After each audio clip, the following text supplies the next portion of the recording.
Ha llamado mucho la atención una propuesta del ministro que no tiene nada de raro en lo que tiene que ver con lo que el ministro de Justicia había prometido desde antes de posesionarse. Un cambio total, un vuelco en la manera de concebir la relación de las personas privadas de la libertad con los centros de reclusión. Y esa propuesta que en las últimas horas ha causado pues una serie de controversias que son muy naturales en Colombia, se llama Menos Cárcel y Más Penas Restaurativas, un proyecto de ley que plantearía la posibilidad para que algunos reclusos puedan trabajar en el día y regresar a dormir a la cárcel en las noches. Bueno, ministro, ¿cómo sería este asunto? La gente se pregunta, ¿esto genera algún tipo de impunidad? ¿Esto se puede hacer con los recursos del Estado? ¿Sí es posible en la realidad, aterrizando esto, que ese proyecto, una vez se convierta en ley, permita que alguna gente trabaje en el día y duerma por las noches en la cárcel? Sí, señor, venga y le explico. Lo primero que quisiera es mencionar que la finalidad de este proyecto es garantizar o favorecer que no haya tanta reincidencia. Para lograr eso, necesitamos que a lo largo de la condena la persona vaya adquiriendo de nuevo, digamos, los hábitos de trabajo, vaya readquiriendo el contacto con su familia, con su núcleo social. Y para eso hay una norma que ya está en el Código Penitenciario que habla de la posibilidad, esa que usted menciona, de que la persona que está condenada, una vez que ya ha cumplido una parte de la pena, salga a trabajar durante el día y vuelva a la cárcel por la noche. Por supuesto, no es un salga a trabajar de que él salga a la puerta de la cárcel y vea a ver qué puede hacer, no.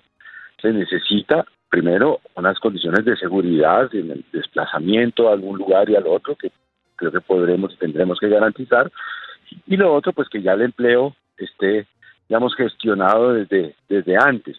Como le decía, esa disposición ya está en la ley vigente, dice que para personas que hayan pagado las 4/5 partes de la pena.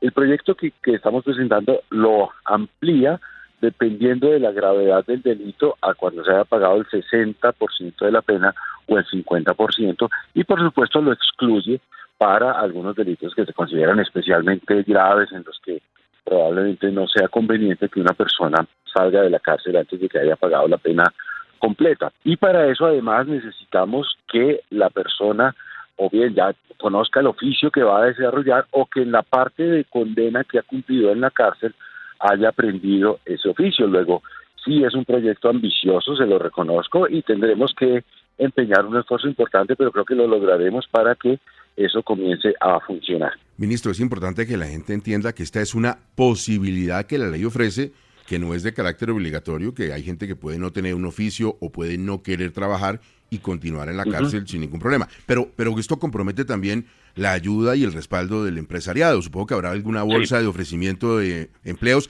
pero si el preso tiene la posibilidad de desarrollar un oficio, una actividad laboral, profesional, y si existe de parte de los empresarios, ¿cómo se hace para llevarlo y traerlo? ¿De dónde vamos a sacar la gente para acompañar a los presos a cumplir con esta posibilidad? Pues mire, el IMPEC tiene una pequeña flotilla de camionetas y de medios de transporte. Por supuesto, habrá que incrementarlo. Se podría pactar también con las empresas que se suministren el transporte, con vigilancia, por supuesto, del IMPEC, con vigilancia por parte del Estado. Es decir, como decía, la norma ya existe, la queremos ampliar. Ciertamente su desarrollo ha sido incipiente y queremos potenciar el desarrollo, y por supuesto lo que menos queremos es que eso vaya a causar peligros, ni riesgos, ni de fuga, ni de alarmas a la ciudadanía. Todo lo contrario, lo que estamos pensando es que una persona que haya atravesado por ese proceso de resocialización, una vez que termine de pagar su pena, pues si ya tenía un trabajo y se desempeñó bien, seguramente esa empresa quiera seguir con esa persona. Y por otro lado, en esa época de prisión, digamos, que se llama libertad preparatoria, en la cual gana un salario que como en la cárcel pues no lo puede gastar, lo destinará seguramente a su familia o también a reparar a las víctimas, pues mantiene ese arraigo familiar que es muy importante para cuando salga de la cárcel.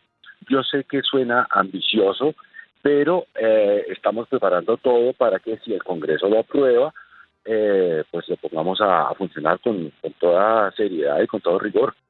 Ayer, ministro, quienes están de acuerdo, quienes ven con buenos ojos este proyecto, muchas voces en el Congreso, además, en la parte de la resocialización, estuvieron muy centrados, pero hablaron también de que esto contribuiría a que hubiera menos hacinamiento carcelario. Pero la pregunta es, menos hacinamiento en el día, porque igual en la noche van a volver todos al penal, ¿o no? Sí, sí, pues digamos que de todas maneras es favorable si por la noche vuelven. Esa medida del trabajo de día y de noche no va a beneficiar a muchos, porque de todas maneras es después de que hayan cumplido la mitad de la pena. Hay otras medidas en la ley que pueden contribuir al deshacinamiento. Una es que también para delitos, digamos, no de peligrosidad, no de los que causan mayor alarma social, una vez que se ha cumplido una parte importante también de la pena, se autoriza la domiciliaria. Eso ya existe, pero entonces también se intensifica un poquito y eso disminuiría un tanto también el hacinamiento. Entonces, claro, ¿en qué medida esta legislación o esta propuesta contribuye a deshacinar? Claro, penas no tan largas, mayor posibilidad de resocialización, posibilidad de domiciliaria un poco antes de como la tenemos hoy, pues va a producir un deshacinamiento. Dicho eso, no es que el día que se apruebe la ley pues van a abrir las puertas de las cárceles y ya va a salir todo el mundo, no, pero sí efectivamente vamos a tener poco a poco las cárceles menos hacinadas porque la gente condenada va a pasar menos tiempo en la cárcel. Sí, se acoge a todos estos proyectos que ciertamente son voluntarios de resocialización, de reparación a las víctimas, de trabajo. También se puede trabajar dentro de la cárcel, ¿no? Que da algunos beneficios también. Lo que pasa es que el trabajo dentro de la cárcel pues es limitado. Hay muchas actividades que no se pueden desarrollar en una cárcel. Ministro, pero esto vendrá de la mano de un proceso de reforma al sistema carcelario, porque usted habla de resocialización del delincuente. Y además el ministro ya ha dicho que más cárceles no se van a construir, ¿no? En este gobierno. Exactamente, pero hoy el sistema carcelario, ministro, usted lo sabe, que los delincuentes dentro de la cárcel hacen, deshacen y salen aún con más conocimientos criminales que los que tenían cuando entraron. No. ¿Esto requiere algún tipo de modificación al sistema carcelario? Y digamos de eso también trata el proyecto porque la cárcel, los técnicos dicen es criminógena, ¿no? Y los que no somos ahí tan técnicos, la cárcel es una escuela del delito. Y para que la cárcel deje de ser una escuela del delito necesitamos cosas como esas. O sea, las personas que están privadas de libertad no están pensando en cometer delitos, sino están trabajando o están estudiando.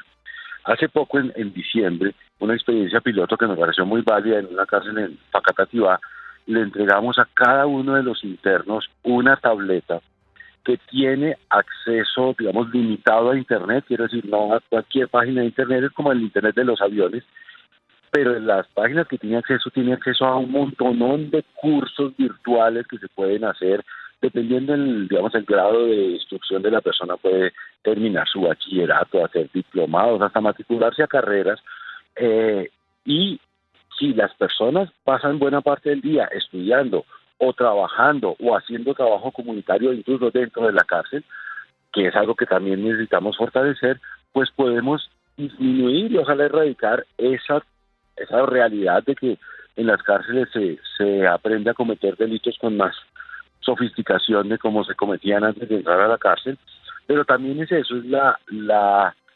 esperanza cierta de la persona que fue condenada de que si no comete más delitos, si repara y si se apunta a estos procesos de resocialización, va a disminuir en algún porcentaje su periodo de privación de libertad.